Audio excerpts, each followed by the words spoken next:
इसरो ने चंद्रयान 3 के बाद फिर रचा इतिहास। अब सूरज की ओर आदित्य L1 की 125 दिन की यात्रा शुरू।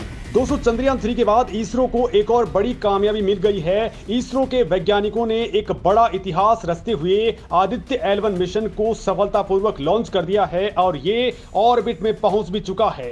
अब लॉन्चिंग के ठीक 127 दिन बाद ये अपने पॉइंट L1 तक पहुंच जाएगा।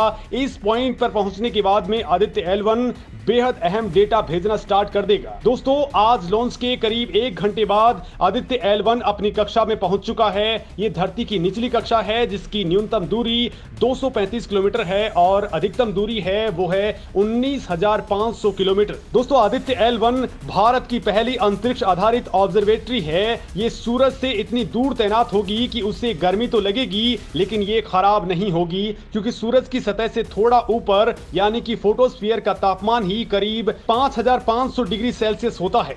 तो वहीं दोस्तों, इसके केंद्र का तापमान 1.5 करोड़ डिग्री सेल्सियस होता है। ऐसे में किसी यान का, स्पेसक्राफ्ट का वहां पहुंच पाना बिल्कुल नामुमकिन सा टास्क होता है। और दोस्तों, ये यान जिस पॉइंट पर तैनात होने वाला है वो है लॉरेंस पॉइंट, जो दो घूमते हुए अंतरिक्ष वस्तुओं के बीच में ग्रेविटी का ऐसा पॉइंट होता है जहां पर कोई भी वस्तु या सैटेलाइट दोनों ग्रहों या तारों की गुरुत्वाकर्षण से बचता रहता है। आदित्य L1 के मामले में ये धरती और सूरज दोनों की गुरुत्वाकर्षण शक्ति से बचा रहेगा। अब दोस्तों, लॉन्च के बाद में आदित्य L1 अब 16 दिनों तक धरती के चारों ओर चक्कर लगाएगा और इस दौरान 5 बार इसके ऑर्बिट को बदला जाएगा ताकि इसे सही स्पीड मिल सके। फिर आदित्य L1 का ट्रांसलेरेंजियन इंसर्जन होगा, यानी कि धरती के गुरुत्वाकर्षण वाले क्षेत्र यानी कि स्फीयर ऑफ इन्फ्लुएंस से इसे बाहर धकेला जाएगा और फिर शुरू होगी क्रूज फेज। ये थोड़ी लंबी चलेगी, मतलब ये 109 दिन का टाइम लेगी। इसके बाद आदित्य L1 को हेलो ऑर्बिट के अंदर डाल दिया जाएगा जहां पर L1 पॉइंट होता है। लेकिन दोस्तों, ये बेहद कठिन होता है। कठिन इसलिए माना जाता है क्योंकि इसे 2 बड़े ऑर्बिट्स में जाना होता है। दोस्तों, धरती के ग्रेविटी वाले क्षेत्र से बाहर जाना ही अपने आप में बड़ा टास्क होता है क्योंकि धरती हर चीज को अपनी ओर खींचती है। तो वहीं क्रूज फेज और हेलो ऑर्बिट में L1 पोजीशन को कैप्चर करना भी बहुत टफ टास्क होगा क्योंकि ये दूरी 15 लाख किलोमीटर दूर होती है और अगर उस दौरान इसकी स्पीड को कंट्रोल नहीं किया गया तो ये सूरज की ग्रेविटी में जा सकता है और हमेशा हमेशा के लिए जल सकता है। हालांकि दोस्तों, इसरो की टीम चंद्रयान 3 की तरह इसे भी सुरक्षित पहुंचाने में लगी हुई है और इस काम में नासा और यूरोपियन स्पेस एजेंसी भी ट्रैकिंग में पूरा सपोर्ट कर रही है। और दोस्तों, जब हमारा यान सही से L1 पॉइंट पर पहुंच जाएगा तो फिर वहां से शुरू होगा असली खेल, क्योंकि दोस्तों हमारा यान सौर तूफानों के आने की असली वजह, सौर लहरों और उनके धरती के वायुमंडल पर क्या असर पड़ता है उसकी जांच कर लेगा। सूरज के कोरोना से निकलने वाली गर्मी और गर्म हवाओं की स्टडी करेगा। साथ ही ये सौर हवाओं की विभाजन और तापमान की भी स्टडी करेगा।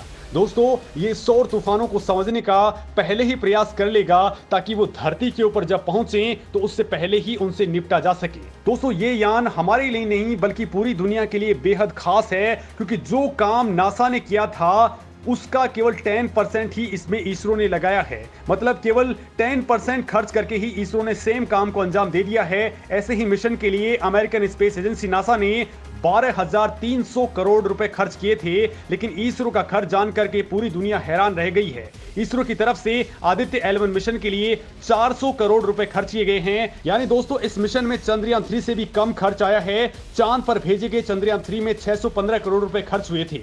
दोस्तों, हमारा ये मिशन 5 साल 2 महीने तक काम करने के लिए तैयार किया गया है, लेकिन ये उससे भी लंबा चल सकता है। दोस्तों, इस मामले में इसरो ने कहा है कि आदित्य L1 सूरज पर जाकर के वहां के वातावरण की स्टडी करेगा। ये सूर्ययान सूरज के करीब जाकर के स्टडी नहीं करेगा बल्कि ये वहां से बहुत दूरी पर रहेगा। इसके अंदर 7 अलग अलग तरह के कैमरे लगाए गए हैं जो सूरज के बारे में स्टडी करेंगे। इसके अध्ययन से कई सारे रहस्यों से पर्दा उठने की उम्मीद है।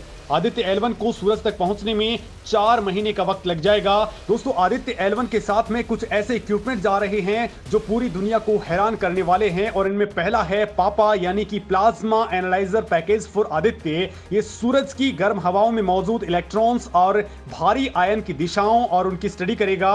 वहां की हवाओं में कितनी गर्मी है ये उसका पहले ही पता लगा लेगा। साथ ही चार्ज पार्टिकल्स यानी कि आयंस के वजन का भी ये पता लगाएगा। दोस्तों इस यान के अंदर दूसरा जो पेलोड लगा है वो है VELC यानी विजिबल लाइन एमिशन कोरोनोग्राफ। इसे इंडियन इंस्टीट्यूट ऑफ एस्ट्रोफिजिक्स ने तैयार किया है। सूर्ययान में लगा VELC सूरज की HD पिक्चर्स लेगा। साथ ही दोस्तों ये स्पेक्ट्रोस्कोपी और पोलरीमेट्री का काम भी करने वाला है। इस यान के ऊपर जो तीसरा इक्विपमेंट लगा है वो है SUIT यानी सोलर अल्ट्रावायलेट इमेजिंग टेलीस्कोप। ये एक अल्ट्रावायलेट टेलीस्कोप है जो सूरज की अल्ट्रावायलेट वेवलेंथ की तस्वीरें लेगा। साथ ही सूरज के फोटोस्फीयर और क्रोमोस्फीयर की तस्वीरें भी ये लेने वाला है, यानी नैरो और ब्रॉडबैंड इमेजिंग इसके जरिए हो पाएगी।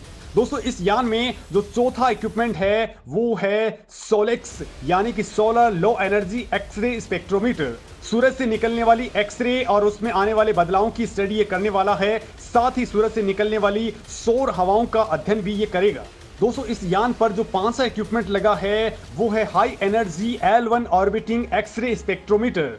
ये एक हार्ड एक्सरे स्पेक्ट्रोमीटर है। ये हार्ड एक्सरे किरणों की स्टडी करेगा, यानी कि सौर लहरों से निकलने वाली हाई एनर्जी एक्सरे का स्टडी ये करने वाला है। ASPX यानी कि Aditya solar wind particle experiment, इसमें दो सब पेलोड्स हैं। पहला है SWIS यानी कि सोलर विंड आयन स्पेक्ट्रोमीटर, जो कम ऊर्जा वाला स्पेक्ट्रोमीटर है। ये सूरज की हवाओं में आने वाले प्रोटॉन्स और एल्फा पार्टिकल्स की स्टडी करेगा। तो दूसरा है स्टेप्स यानी कि super therm and energetic particle spectrometer. ये सौर हवाओं में आने वाले ज्यादा ऊर्जा वाले आयंस की स्टडी करेगा। तो वहीं दोस्तों इस यान के ऊपर एक और इक्विपमेंट लगा है वो है MAG यानी कि advance try axial high resolution digital magnetometer. ये सूरज के चारों तरफ मैग्नेटिक फील्ड की स्टडी करेगा। साथ ही धरती और सूरज के बीच मौजूद कम तीव्रता वाले मैग्नेटिक फील्ड की भी ये स्टडी करेगा। दोस्तों बड़ी बात यह है कि तमाम चीजें भारत को पहले ही मिल जाएंगी, यानी कि सूरज से कोई भी तूफान आने वाला होगा तो उससे पहले ही ये तमाम इंफॉर्मेशन भारत के पास मिल जाएंगी और भारत अपने सारे के सारे सैटेलाइट्स को बचाने के लिए पहले ही प्रयास करना शुरू कर देगा।